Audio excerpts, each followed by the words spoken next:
Assalamualaikum warahmatullahi wabarakatuh. Perkenalkan, nama saya Mika Patria, NIM 12610220253. Saya berasal dari jurusan Hukum Keluarga Islam. Di sini saya akan sedikit menjelaskan materi dari kelompok 6, yaitu etika notaris.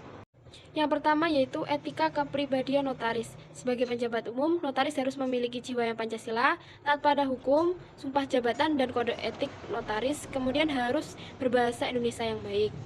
Sebagai profesional, notaris harus memiliki perilaku profesional, ikut serta dalam pembangunan dalam bidang hukum, dan selalu menjunjung tinggi kehormatan dan martabat sebagai notaris. Selanjutnya, sebagai notaris harus memiliki etika dalam melakukan tugas, yaitu yang pertama, menyadari kewajibannya, seperti bekerja sendiri, jujur, tidak memihak, dan penuh tanggung jawab. Yang kedua, yaitu menggunakan satu kantor yang telah ditetapkan sesuai dengan undang-undang, tidak mengadakan kantor cabang, perwakilan, dan tidak menggunakan perantara. Yang ketiga, tidak menggunakan media massa untuk promosi. Yang keempat, harus memasang tanda papan menurut ukuran yang sesuai.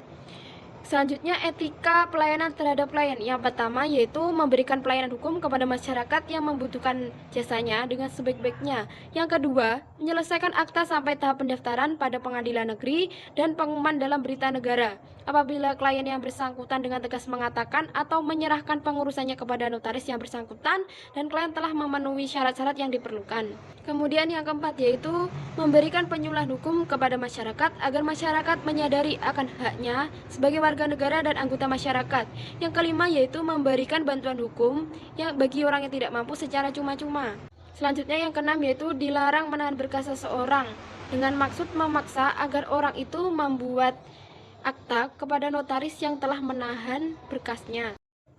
Selanjutnya yang ketujuh yaitu dilarang mengirimkan minuta kepada klien untuk ditantangani oleh klien yang bersangkutan. Kemudian yang delapan, dilarang untuk membujuk atau memaksa klien agar membuat akta kepadanya atau membujuk seseorang untuk pindah dari notaris lain.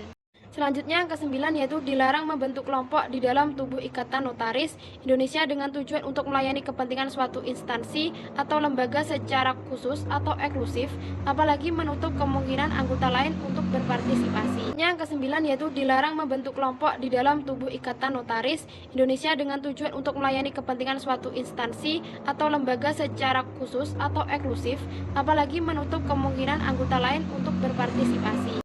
Kemudian etika hubungan sesama rekan notaris, yaitu A. Saling menghormati dalam suasana kekeluargaan. Yang B. Tidak melakukan persaingan yang merugikan sesama rekan notaris baik secara moral atau material.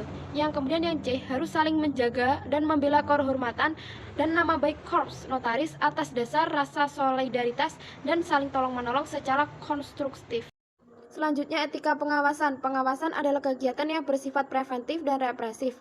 Kegiatan ini termasuk kegiatan pembinaan yang dilakukan oleh majelis pengawas kepada notaris.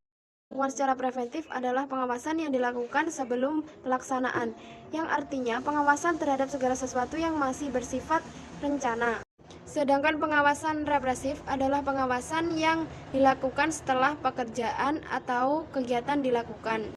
Tujuan dari adanya pelaksanaan tugas dan wewenang Majelis Pengawas Notaris adalah memberikan arah dan tuntunan bagi anggota Majelis Pengawas Notaris dalam menjalankan tugasnya agar dapat memberikan pembinaan dan juga pengawasan kepada notaris dalam menjalankan jabatan profesinya sebagai penjabat umum. Senantiasa meningkatkan profesionalisme dan kualitas kerjanya sehingga dapat memberikan jaminan kepastian dan pelindungan hukum bagi penerima jasa notaris, karena adanya notaris bukan hal untuk kepentingan notaris itu sendiri, tetapi untuk kepentingan masyarakat yang dilayani dan yang meminta.